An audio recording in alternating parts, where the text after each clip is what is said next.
Let's see. Should be going live now in just a couple seconds.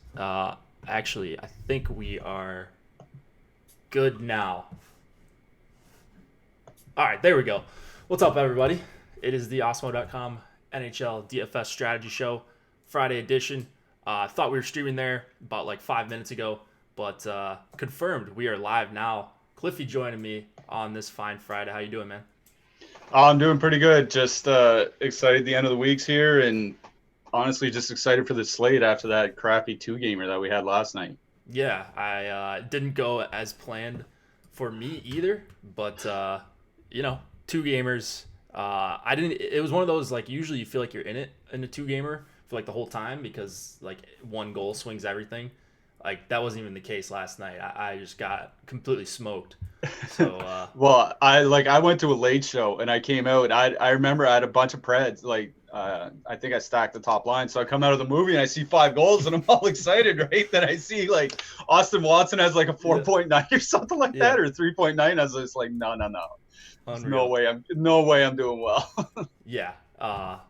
Same for me. I even had a couple Watson shares, but I didn't even really look and see what won last night. We'll go over lineup study in just a minute.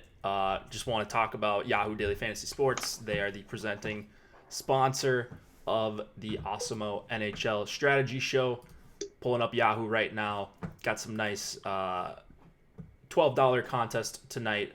Again, the management fee is huge here. If you don't know what a management fee is, it's basically what the house takes every time you put entry fees in. Some call it rake. Yahoo calls it management fees. These are a lot lower than what you're going to see on Draftkings and Fanduel. And if you like dabbling in other DFS sports, maybe some of these Yahoo NHL contests are a little bit small, but they're still profitable. So play them if you're not playing a ton of volume, or if you think about other sites first. Definitely make sure you stop by Yahoo and get some volume over there. NBA contests look pretty cool. 10K to first tonight in their 50K baller. And then, of course, they've got the NFL baller, 25K to first, 250K in total prizes. And just a 10% management fee, just over 10%. Flatter payout structures, all that good stuff can be found on Yahoo Daily Fantasy Sports. We've got 8 games, so we're gonna get into the games in just a minute. Just got to mention a bunch of plugs. I'm just gonna do this right at the beginning, so we get this out of the way, and you guys figure out what's free today. So we've got a giveaway going on right now, NBA giveaway. All you have to do is retweet, like, and reply to the following tweet. I will post this tweet in chat, so you guys have a link to that. I'll also retweet it. So if you go on my Twitter, you can find it there. Follow the directions there. We're just giving away stuff at this point. Speaking of giving away a bunch of stuff, Ben Raz's Spotlight article for NFL is free just today only. So make sure you take advantage. Ben is a really awesome analyst for a number of different sports that we have. This is usually a premium article. This is free today. So check that out. I'll post that link in chat. Let's see. We've got Alex's Osmo's NBA Live blog for playing NBA tonight. I think it's an 8-game slate. Here you go. This is also free today. And then to top it off, we just call this Free Money Friday. NHL DFS projections. I upload those. This is mine and Alex's shared model. Those are free today. So feel free to check that out if you got FC. Pop those projections in and see what happens. All right. So now that the free stuff is over, let's go into lineup study. We mentioned the slate was pretty brutal last night. Couple familiar names up near the top. Laker great got second. Let's look at the winning lineup. Solo bullet on a 2-game slate. Terry Mace. Let's see, 171.7 some exposure of all his players, his or her players. Lindholm, Monahan, Gaudreau, Kachuk, Giordano, Rittich, just a Calgary onslaught with Shea Theodore, Cal Yarncroc, and Tomas Tatar. So basically a 5-man power play stack with Rittich and then 3 one-offs elsewhere. Weird stuff can happen on 2-game slates. I guess that's kind of the best way to sum this up. Were you on Calgary at all, or were you just super heavy on Nashville? I was on Nashville mostly. I only went one lineup last night as well. I had Kachuk as one off, which that did well, but I assume a lot of people probably had Kachuk. I mean, the thing with 2-game slates, right, is like the reason we stack is on bigger slates is to compound points, and goals are rare, so that when they do happen in your lineup, you want to maximize as many points as you can get, right? But entire lines going off isn't really a frequent occurrence. So that's why, just doing your standard 4-3-1 stack or whatever every 2-game slate or 3-game slate or something like that usually isn't the way to go. So something like that full power play stack is definitely something that can work. Power play two stack or, maybe just duos or something like that. You have to think a little bit differently on those shorter slates. Yeah, I thought we might see Austin Watson in the winning lineup, but it appears that was not the case after his huge night. A couple goals. It was weird too because it wasn't like the fourth line just went off, like you said. He had 2 goals, both only assisted by Yarncroc. So it was just a weird scoring slate, even though Nashville scored a bunch of goals. Like it wasn't the guys that you would expect to score. So for me, even on 2-game slates, like I'm playing a lot of these chalky guys, looking at Laker greats exposures here, was heavy on Vegas and Calgary. And man, Giordano hasn't had the big blow up games really this season. Only 10.8 points, but was good enough to be a decent defenseman in a lot of the top lineups.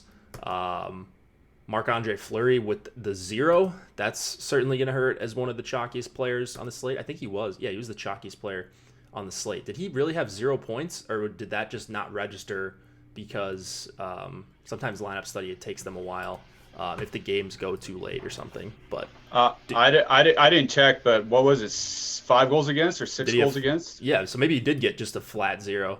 So yeah, that's probably correct actually. I mean they, and Montreal only had if I'm not mistaken 28 or 29 shots. Like Fleury only had 25 saves or 24 saves or something like that. So 0 sounds about right. Yeah, so the Chalk just did not perform all that well, especially at the goalie position. If you were different than Rene or Fleury, you were ahead of the like most of the field.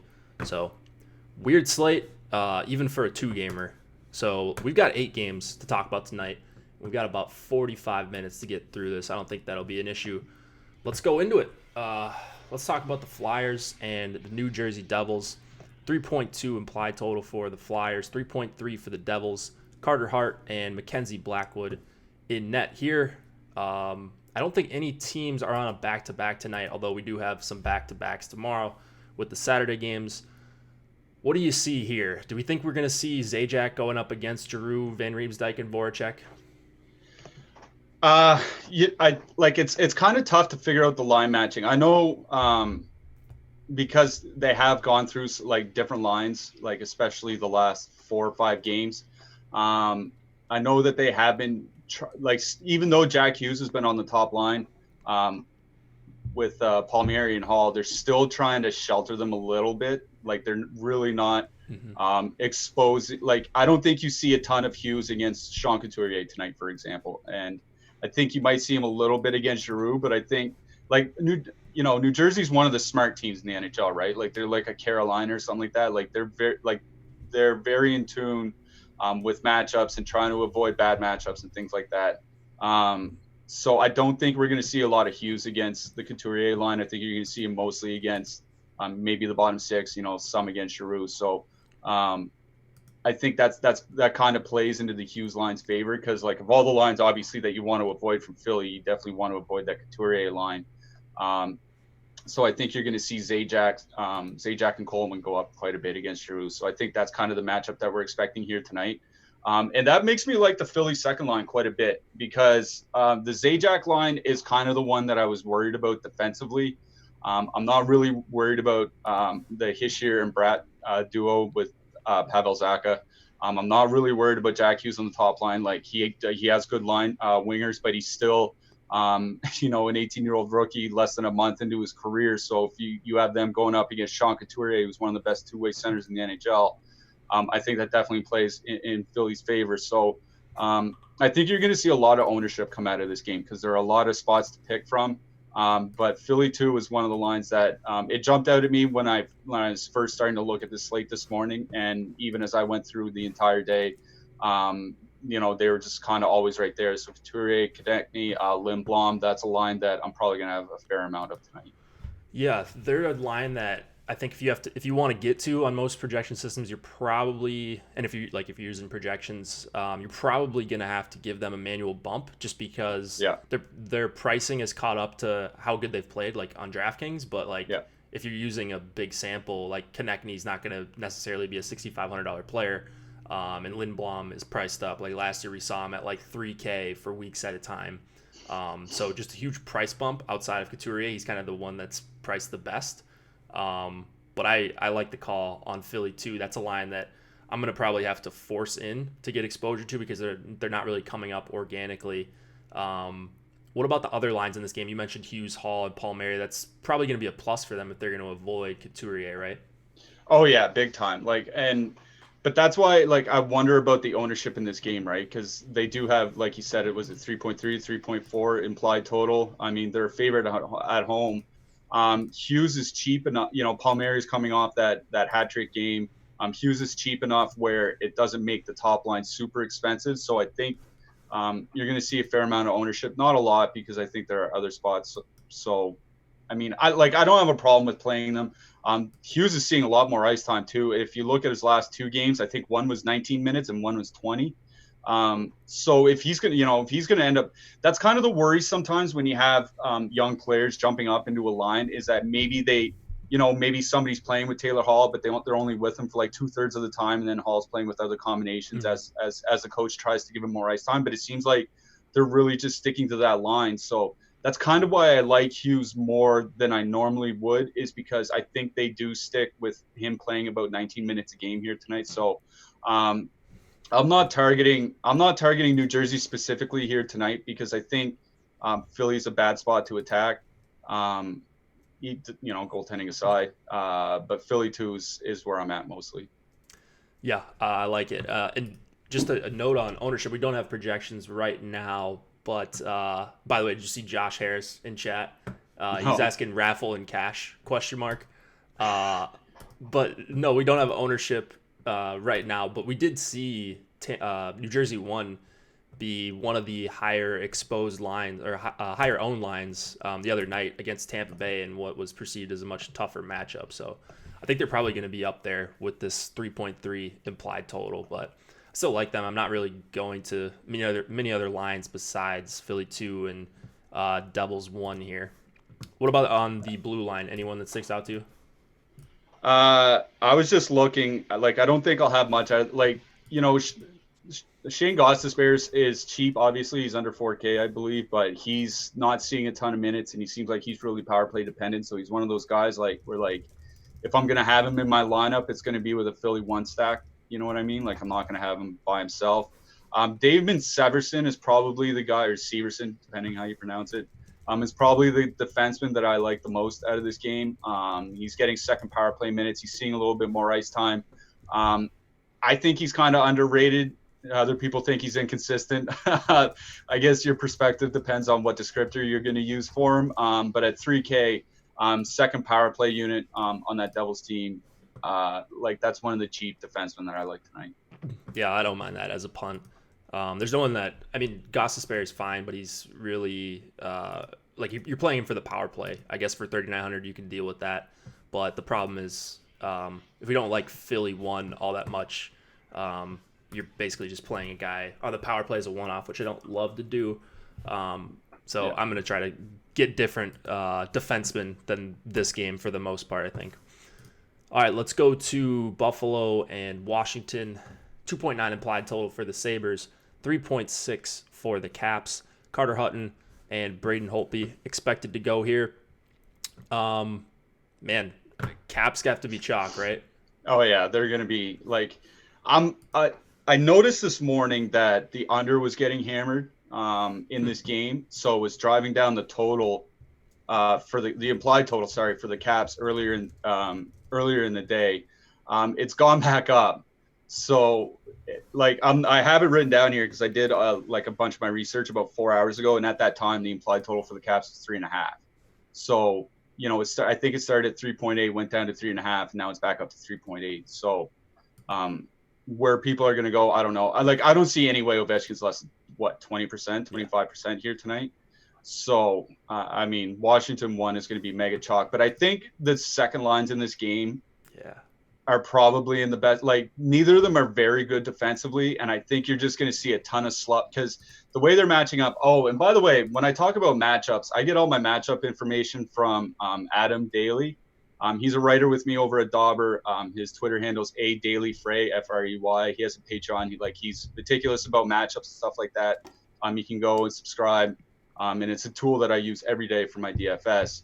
But anyways, those two lines, like neither of them are very good defensively, and I think you're going to see a lot of sloppy hockey between them. And sloppy hockey is not necessarily great for offense, but in a sport where you have to get lucky, sometimes being sloppy isn't a bad thing. So Kuznetsov, Vrana, and Wilson, especially, is a line that I'm going to be using. They're not going to be a core for me, but they're definitely going to be a complementary stack that I'm going to use a fair amount here tonight. Yep, they're one of my top secondary stacks, complementary stacks, whatever you want to call them, as well. Washington too. So really, really, really love the Washington side. And then I don't have much of anything on the Buffalo side. Buffalo 1 has been better at 5-on-5 lately, and they're priced down a little bit. But I don't really think I'm ready to go there just yet, at least with any sort of regularity. So right now I'm not getting to much Eichel at all. It's a little bit worrisome. Just probably going to get a low-owned Buffalo 1 that's wrecked the slate a couple of times so far this month on the power play alone. But I don't see this being a great matchup, so I'm going to try to go elsewhere than Buffalo 1, at least for now. And then I don't really like pairing defensemen with them. Dahlin at 5,500 is tough. Ristolainen, I suppose, at 4,200 is fine. But this one's all caps for me, just both of the top two lines. The top line on most projection systems is going to be up in the top 2 or 3 raw points. So just play them. There's no reason to fade them here. And then the second line, I think, might go a little bit underowned, as we see a lot with these big totals, and you've got the marquee names stacked up on one line. Oftentimes the second line goes a little bit overlooked. So I'm hoping that happens here. Maybe you catch lightning in a bottle with Washington too. What about Carlson at 7,300? I mean, I don't want to, but I'm not going to use him as a one-off, right? He's not a guy that I'm just going to put 7,300 into my lineup, because it's like the Gostis Bear but more expensive. Like, if John Carlson has a really good night, then that Washington top line has a really good night. And if all you have is Carlson in your lineup, then you're sunk, right? So it's one of those things where if I use Carlson, it'd be in a Washington 1 stack. But like I said, I think I'm going to have probably more Washington 2. One of the defensemen I do like, and it's TBD whether he's going to play or not, it's Brandon Montour. He might be back tonight for Buffalo. He's missed, I forget what the injury is, but he hasn't played yet this season. They traded for him at the end of last year. He was traded for Brandon Gooley. If he's back, he's going to be on the top pair with Rasmus Dahlin. And that means over 20 minutes. And Montour is one of those guys. He can shoot. He can block shots. He's one of those combo meals guys that we like to talk about. And he's cheap. He's only 3,100 or 3,200. So we don't know right now if he's playing. They're going to say at coach's availability whether he might be back, and we might not even know till warmups. But he's one of the few punt defensemen today that I'm going to keep my eye on. I'm going to see if he's playing. That's one of the D-men I'll have out of this game.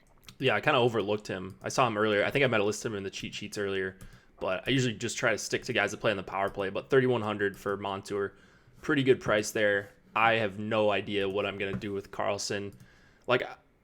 I'm going to run some 4-3-1s, so he's hopefully going to show up in some of my cap stacks. But after you put in $8,100 Ovechkin with 2 mid-tier price guys and then a $7,300 defenseman, you're left with a few lines that you can play with. So if you're full stacking, it's just really tough after you put those 4 guys in.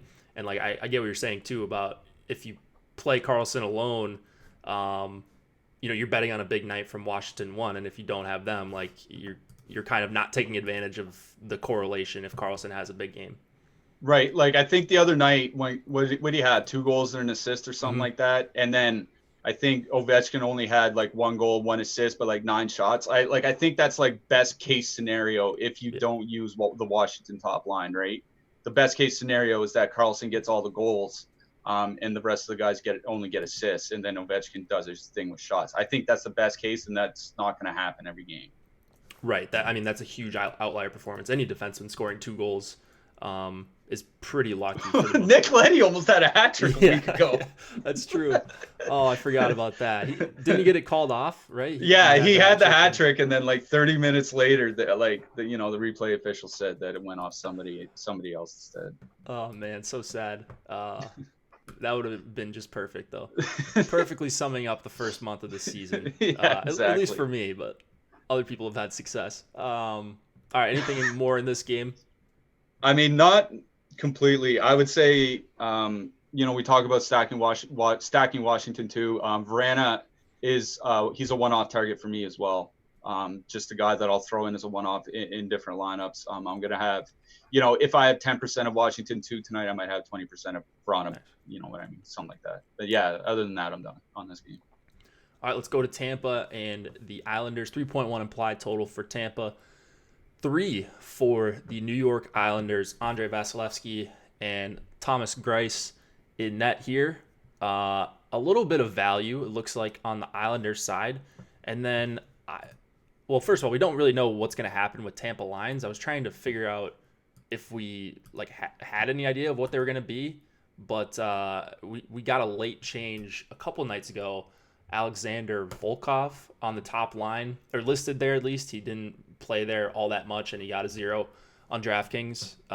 Right now, some of the sites have him listed on the top line. So I don't really know what to expect for lines from Tampa, but we should know about a half an hour before lock. So that's obviously going to be something you're going to want to keep up to date with. What are your first impressions on this game?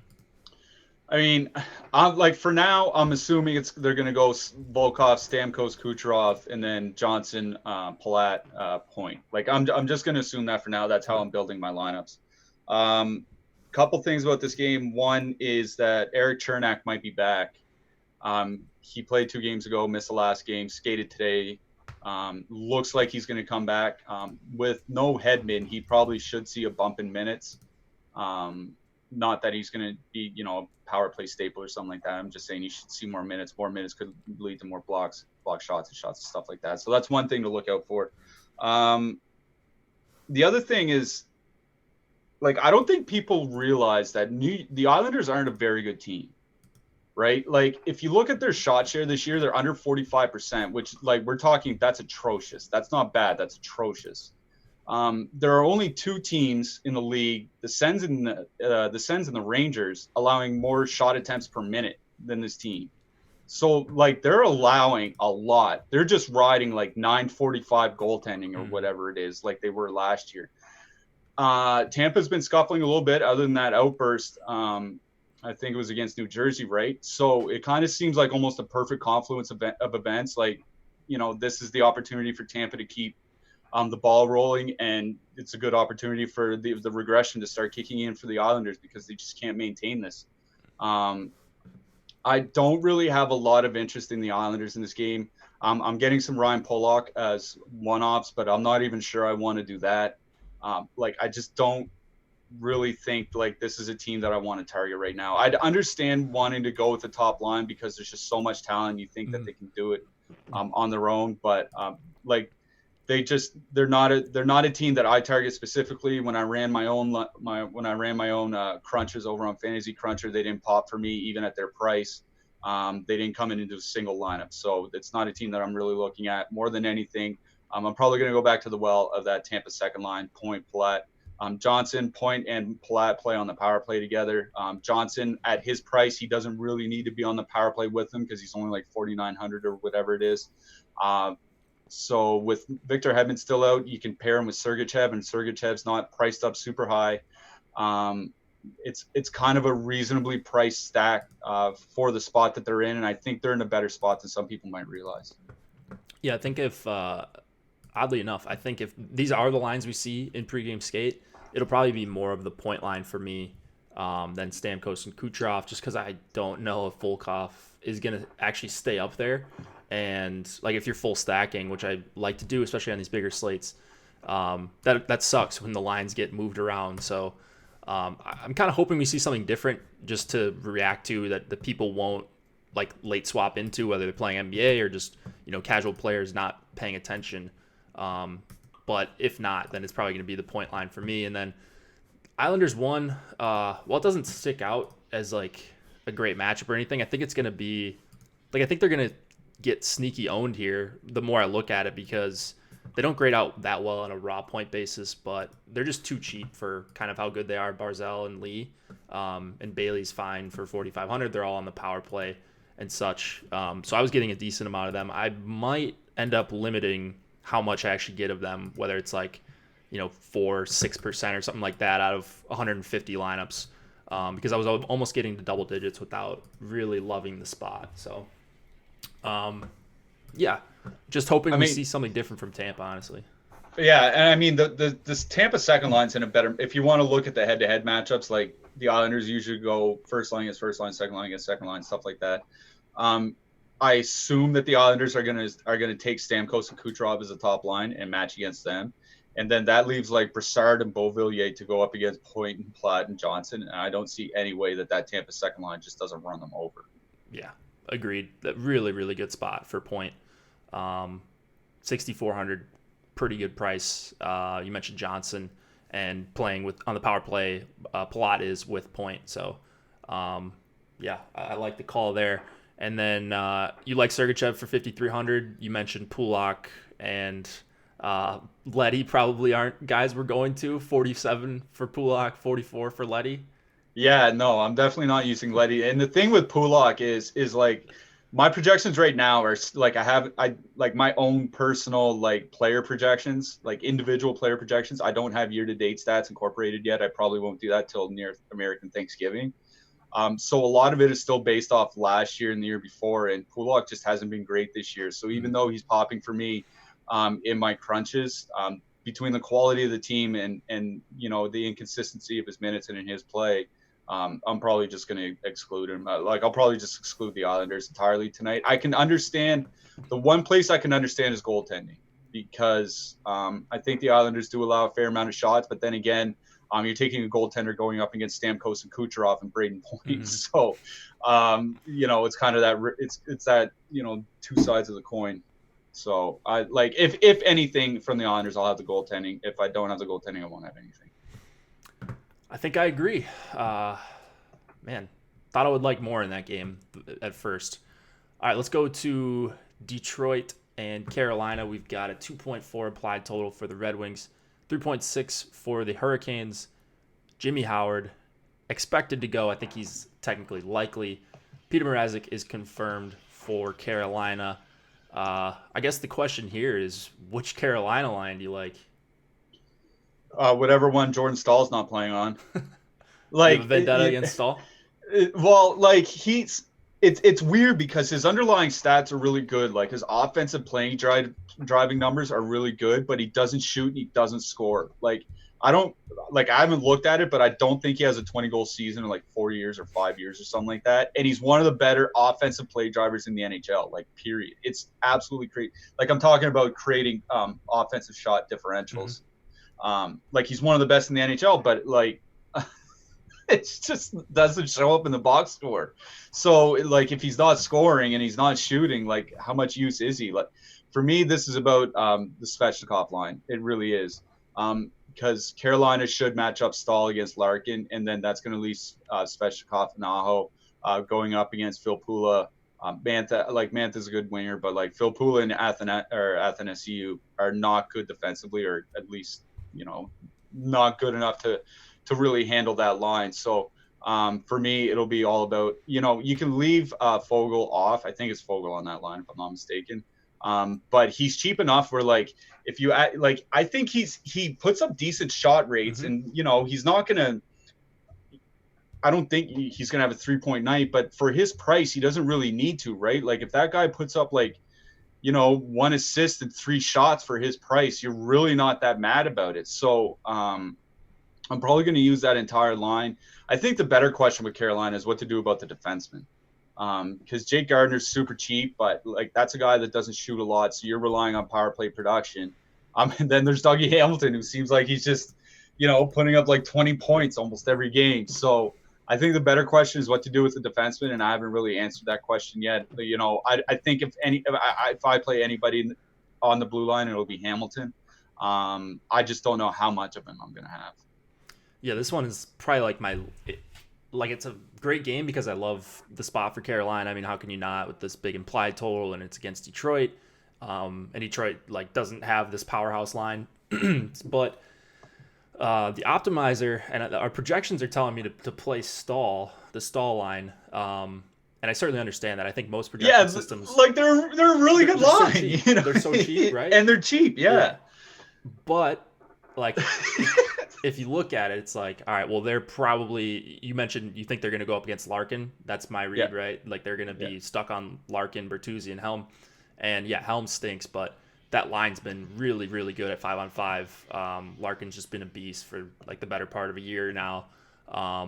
So I don't even know how interested Carolina is going to be in trying to generate offense for the stall line. But they're super, super cheap. They grade out incredibly well for value. If you're just looking at value and plugging in a stack that grades out well. The Aho line, less so, but you mentioned Fogle. I think he's going to be really low owned.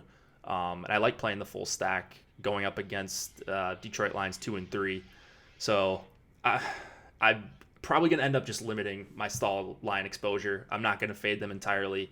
With 150 lineups, I don't think I need to get that extreme on an 8-game slate, but I definitely want to get to more of the Aho line.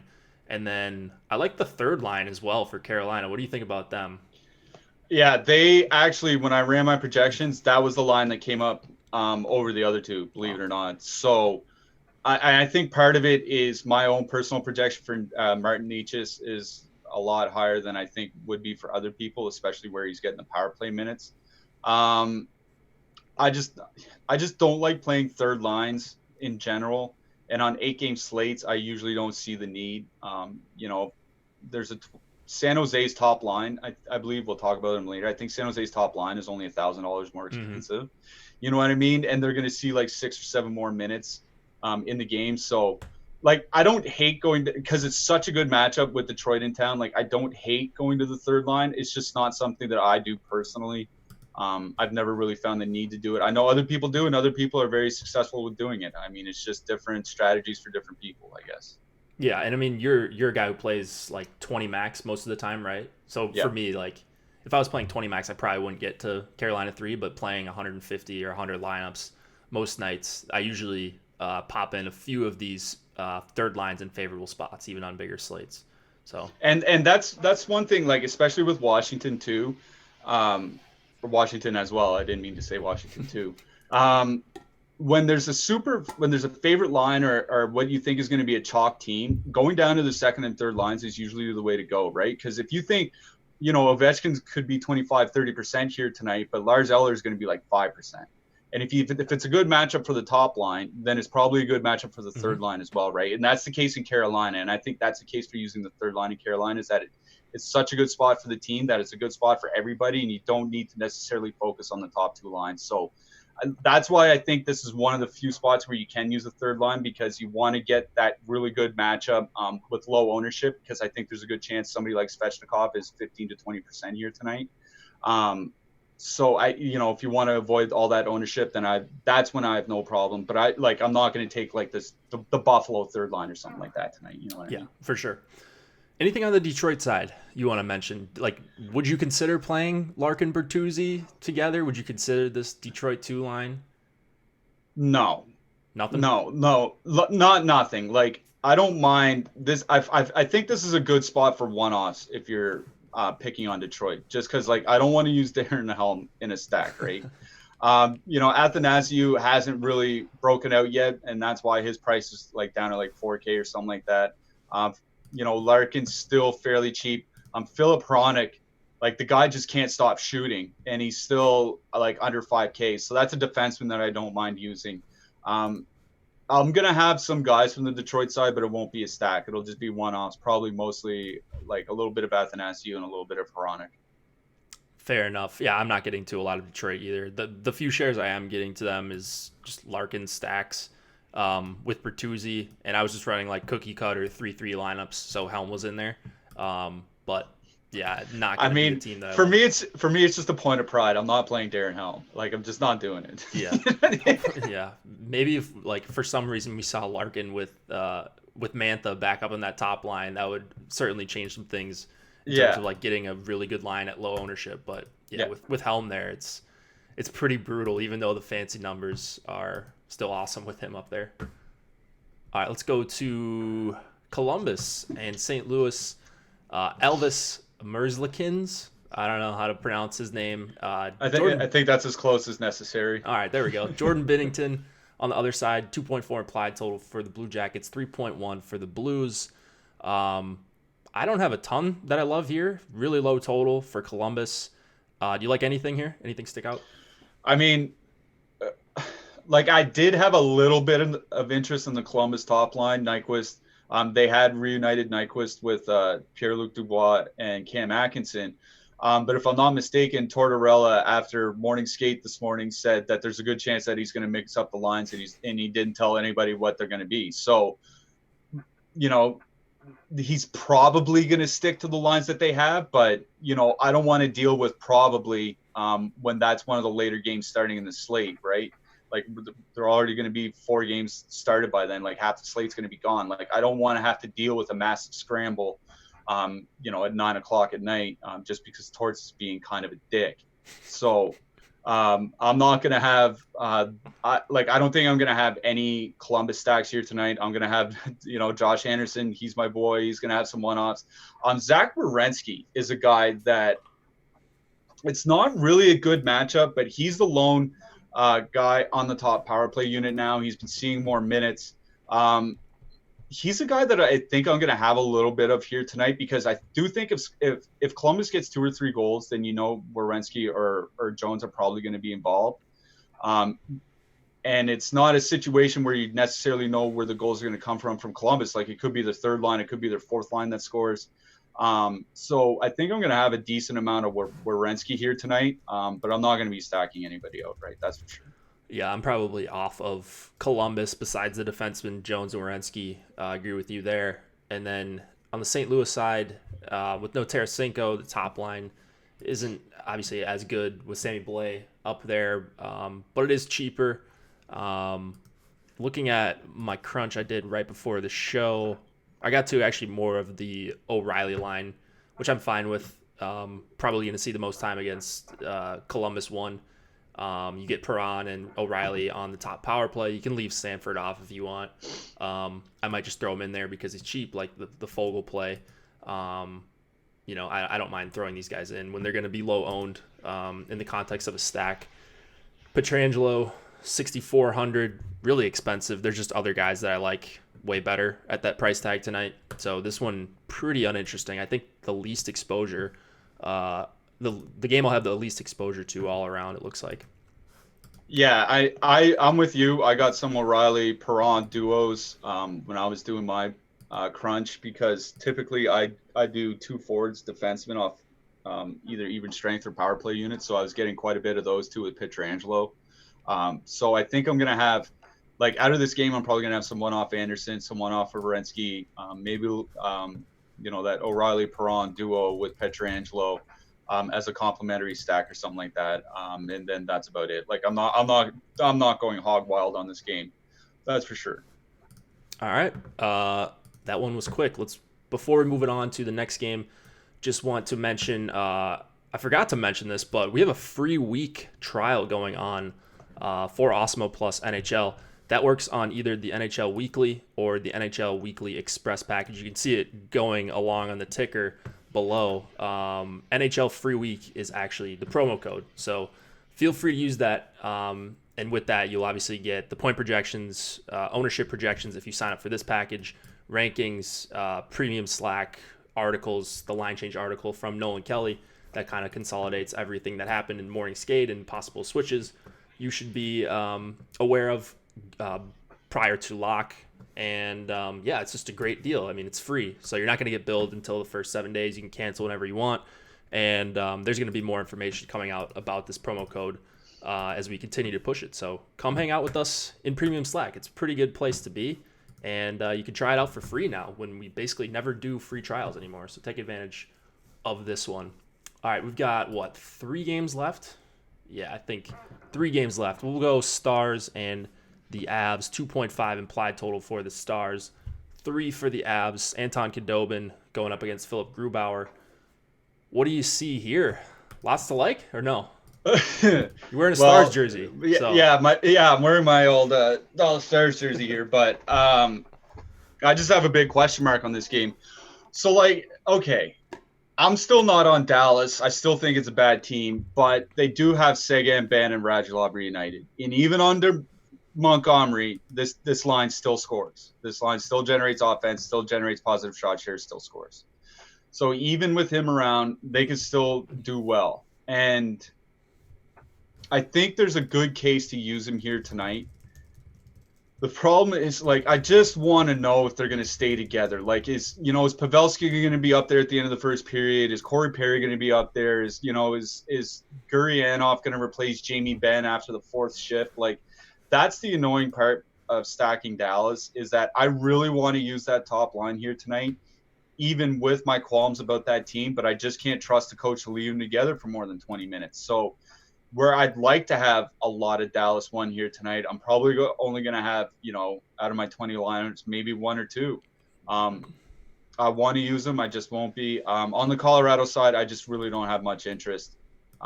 If anything, it would be diving down to that second line. I don't want to deal with line changes, because if you look at Donskoy and McKinnon, Donskoy is only playing 2/3 of his time with McKinnon. McKinnon's moving all around. So, McKinnon could get a couple goals here tonight, but they're going to be assisted by Matt Nieto and Matt Calvert. You know what I mean? So I don't really have a lot of interest in the Colorado side of things here.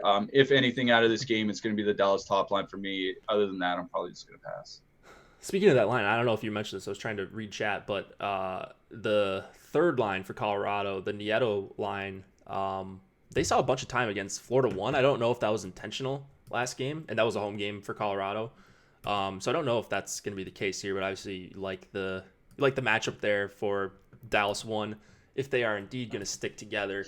Just you did a good job preparing everyone, because it's if you're watching this game, you're tracking it and you're seeing who's on the ice together in mid-second period. There's a pretty good chance that it's not the 3 guys you stack together. Yeah, I'm telling you, once this game starts, go put on a movie or something. Yeah. You do not want to sit down and spend 3 hours of your life watching this game.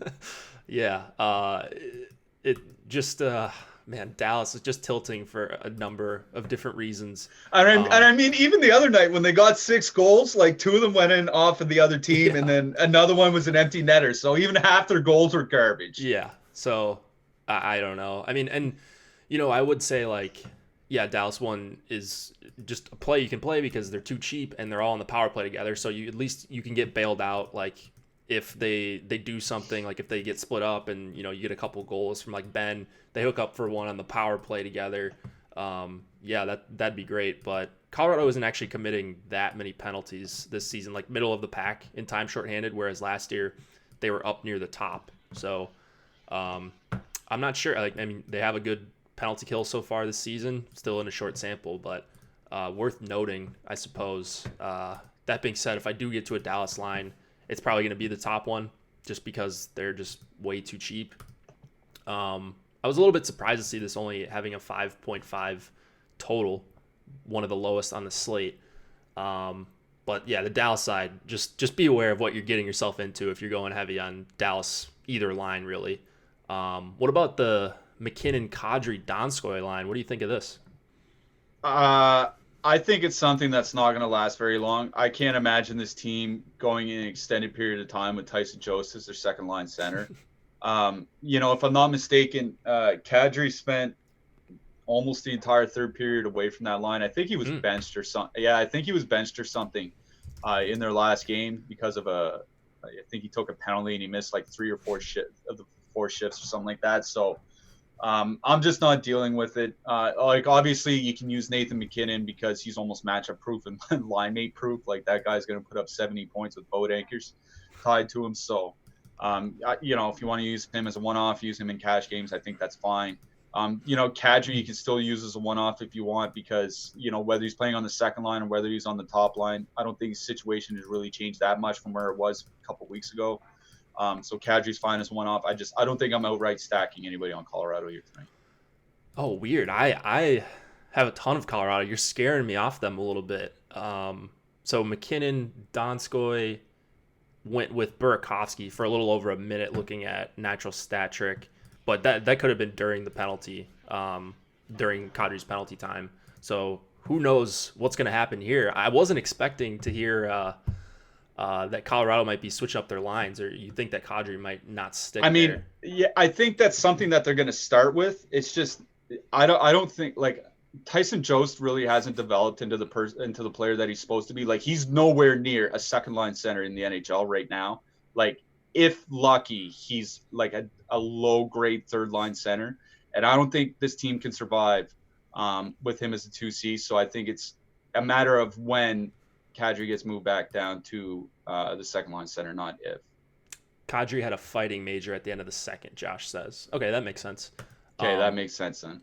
They are all on the power play, and Dallas actually is committing a bunch of penalties this season, which we weren't really expecting. 14 games at 45 times shorthanded. I guess that's similar to Colorado. So on a per game basis, it's not that high. It's more middle of the pack. 80% penalty kill right now. Still really short sample, as I said before. But I still am playing a lot of Colorado 1, but I'm going to go take a look at this after the show and see if I can poke around and figure out what's going to happen. But at worst, they're all going to be on the top power play. Donskoy, McKinnon, and Kadri with Cale Makar. I think he put up a 0 last game somehow. He's $5,200. I don't know if I can spend that kind of money for him here. I mean, he's not really seeing like a ton of minutes, right? Like, he did bottom out at like 14, 15 minutes, if I'm not mistaken. Mm-hmm. And he's back up to like the 19, 20 range, which is fine. But if I'm paying like into the 5Ks for defensemen, I don't want 19 minutes a night. Yep. I don't care what power play unit he plays on. I want more than 19 minutes a night if I'm going to pay 51, 52, or 5,500 or whatever for a defenseman. So a guy like that, I want 22 or 23 minutes, not 19 or 20. So I mean, that's just another reason why I won't be playing Colorado here tonight. So I guess we're going to be on different sides of the fence on this one, and hopefully one of us comes out happy. If both of us are disappointed, something went terribly wrong. Yeah, well, we can always tout our victory regardless, whoever's right. So somebody's right. Yeah. All right, let's go to our last couple games. We got Vancouver and Anaheim. 2.9 implied total for the Canucks, 3 for the Ducks. Jacob Markstrom and John Gibson. Markstrom is confirmed. Gibson is expected, as he is for most Ducks games here. Just a terrible team playing in front of him at this point. Just getting peppered every game. And then you've got this Vancouver, I guess technically the second line, who is priced up through the roof. All their guys over 7K on DraftKings. Are you doing anything with the Pettersson, Besser, JT Miller line here? Not playing them. Me too. I can't justify paying almost 22K for a line on the road. Like, that's not like the Bergeron line. Yep. You know what I mean? Like, I just can't do that. Like, even the Bergeron line, when they were like 23K or whatever the other night, like, I just laughed at people playing them. Like, I couldn't believe it, and it almost kind of worked. But anyways, that's a different story for another day.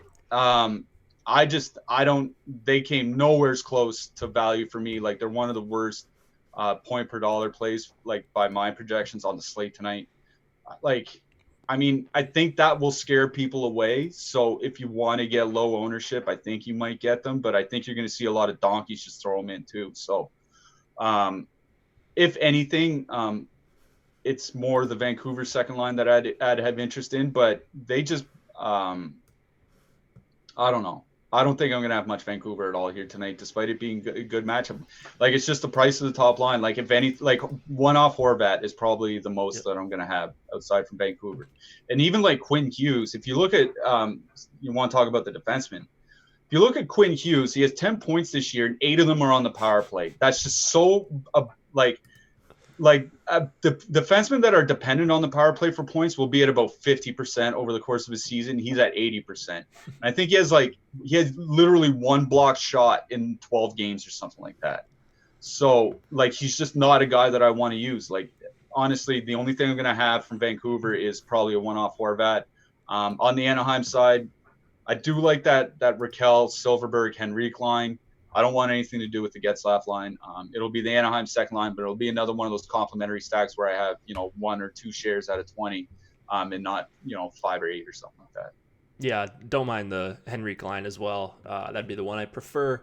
Just a good mid-tier price. They're all on the power play together. That's the big point too, is Yep. that I think a lot of people, they look for power play correlation, but they're fine with like 2 out of 3 or whatever. But Anaheim's also one of the most penalized teams in the league this year. They're up over 3.5 times per game. So I think you want to take advantage of even whatever power play Anaheim might be able to put together. Yeah, just to reiterate, can't get to Vancouver too. I tried. I added a ton of randomness just to see if I could somehow figure out a way to get to them, like to pay up to be contrarian. But like, it's just like, even though they're gonna come in at like 3% probably or something like that, and if it's even higher than that, I just think they're not a good play. Like they might come in a little bit under-owned compared to their chances of actually being one of the top lines tonight, but I think you're just going to be able to make it up with some of these other mid-tier stacks that, frankly, I just think better plays straight up. So can't justify this price, even though they've been awesome so far. All right, let's go to actually. Oh, yeah, let's go to the next game. I don't think I have anything left. Do you have anything more on defensemen? No. All right, last game of the night, then we'll get out of here. Jets and Sharks, 2.9 implied total for the Jets, 3.5 for the Sharks. Connor Hellebuck and Martin Jones in net. This one's going to be fun. It's going to hopefully decide a lot, I think. One of the more fun games of the night. Big total. What are you doing here? What sticks out to you the most? Like Winnipeg 1 is one of my core stacks today. And like the way I build, like normally what I'll do is I'll have 2 or 3 core stacks, like spots that I really like or spots that I think are going to be under-owned. And then I throw in my complementary stacks into those 2 or 3 cores. Winnipeg 1 is going to be one of my cores here tonight. One, because I think people are still expecting this San Jose team to be the San Jose team of last year or the year before, and they're not. They're not even close. And if you look at the top line, if you look at Couture, Meyer, Marleau, that line is just getting throttled this year. Like if I'm not when I looked this morning, they're at like 45% shot share, not generating any offense at all. I think that's kind of why they had Meyer down on the hurdle line a little bit at times. It's just to get him going. But that top line is terrible. And, Winnipeg 1 is going to see them quite a bit here tonight. So, Winnipeg 1, perfect power play correlation. I know they're missing Line A. No Line A, Brian Little game time decision. So Winnipeg 2 is not a consideration for me for that reason. No Line A hurts, but you still have Wheeler, you still have Scheifele, you still have Connor. That's more than enough to make up for a very good power play. And I think because of the implied total in this game, I think Winnipeg really gets overlooked by the general public. And that's, and they're priced down. I think they're 18-1 today on DraftKings. So because of the price, and because I think they come in with a lot lower ownership than they should be, and because I think it's a better matchup than people might think, Winnipeg is going to be one of my favorite stacks today. Yeah, I absolutely love Winnipeg. The top line, talking about, makes it a little bit easier with no Line A for that second line, and Little being a game time decision or whatever. So I'm just really focused on Winnipeg 1 in this game. Ownership projections so this is DraftKings only. We don't have them for FanDuel just yet. We're working on that. But who do you think's the chalkiest line tonight? It's got to be Washington 1. It is not Washington 1. At least we don't have it there. And it's probably because of a price thing. But we've got the Stahl line up there as one of the more popular lines. And then San Jose top line? Yep. Couture, Meyer, and Marleau. And people just don't look at like line stats together. You mentioned that they had just been bad, but they're cheap. And like if you just look at them as an individual line, they're going to grade out really well, similar to the Stahl line. But this is another one I think I'm just going to end up limiting my exposure and just capping them at a low number because I don't think they're as good of a play as what ownership is going to say they are. So I'm going to And focus on SJ2. yeah, I agree with that. Like I always do a run of lines first thing in the first thing Mm-hmm. before any lineup in for news and information comes out. I always run stuff in the morning because I want to see what my numbers think of a context neutral situation. And like San Jose one was 100% in my lineup, like 100% of my lineups. Um, and it's a lot of that is because I still haven't adjusted stuff year to date for that line or for any line really. Um, and also, like you said, just how cheap they are. They're 13.4 on DraftKings. So for that reason, it's one of those things where like I don't think it's either you have none or you have a lot, right? It's like I wouldn't have like 5% of SJ1 here tonight. You know what I mean? Like I Well, wouldn't have that's what I five was planning on doing. Why do you say you can't have none? because I Or, think the way no I think you should either have none like faded oh, I got you. completely Yeah, because they're going to be so popular, or you have so much that if they do smash, that it brings you way ahead. sure. Like I'm talking like, either have 0% or 30% or something like that. You know Okay. what I mean? That's kind of the way I look at these lines. Is like I don't mind playing chalk, but if I play chalk, I want to be above the chalk. You know what I mean? And if I fade the chalk, then I fade it completely. That like it's just kind of one of those black or white things. It's one of my personal rules. It's obviously not everybody does it. It's just what I do. I don't like playing 10% of a line Right. that's going to be 20% owned. You know what I mean? That's understandable. I think that, and that's more the aggressive way to play. And especially if I was 20 maxing, like I might just be more aggressive and X out SJ1 and or Carolina 1 or X out one of the chalkier lines on the slate that I didn't think had that great of a matchup. But man, these ownership projections are interesting and they've been pretty good. I think they're Yeah, only they going to get have better been. as the They data have been. comes along. And if you want ownership projections for at least 7 days and hopefully more after that, NHL Free Week is the promo code. So use that up. Before we get out of here, any other defensemen? We've got Burns and Carlson. Obviously, guys, we're going to be looking at Morrissey on the other side at 5,700. Pretty good compliment to Winnipeg one, just a little bit expensive. Do you Yeah, like a certain guy over the others? yeah. I mean, Morrissey was the guy that I had pegged. I'm glad you mentioned him because it was Neil Pionk that was on the top power play unit, and then Morrissey took it back over last game, so it looks like it's going to be him. He is expensive, and he is a defenseman that you can leave out of your stack. Where like, if you want to stack Washington, you probably want to put in Carlson. I think you can leave out Morrissey here and still just use the Winnipeg top line and be fine. So you don't have to use them. I'm going to have some. Like if I have 30% Winnipeg one tonight, I'll probably have Morrissey in half those Yep. lineups. He's just not necessary to jam in with the top line. But I do like that top line for Winnipeg here a lot tonight. Yeah, I like having some Winnipeg one stacks with Morrissey, but he's not a must. Like, you could certainly just play Winnipeg one by themselves and get defensemen elsewhere and get a different sort of lineup construction than kind of your classic 4-3-1 with some of your lineups. All right, just going to run through quick what we've got going on for free here.